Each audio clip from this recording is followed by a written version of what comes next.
The overall goal of the following experiment is to label the proteins of interest with radioactive phosphates in order to quantify the protein's cellular phosphorylation levels. This is achieved by culturing cells in the presence of phosphorus-32 to radioactively label the phosphate modifications of proteins expressed in the cells. As a second step, labeled cells are lysed, and lysates are incubated with affinity beads for immunopurification of the proteins to be analyzed. Next, samples of labeled and purified proteins are run on sodium dodecyl sulfate polyacrylamide gel electrophoresis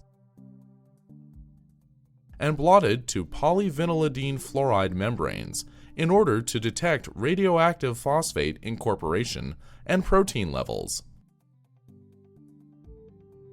Results are obtained that show leucine-rich repeat kinases 1 and 2, abbreviated LRRK1 and LRRK2, are phosphorylated in cells to comparable levels based on autoradiography and immunodetection.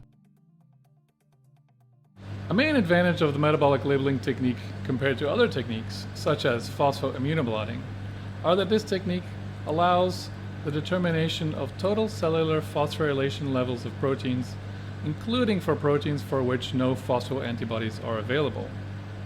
The second major advantage of this technique are that quantitative comparisons can be performed between different proteins in their total cellular phosphorylation levels.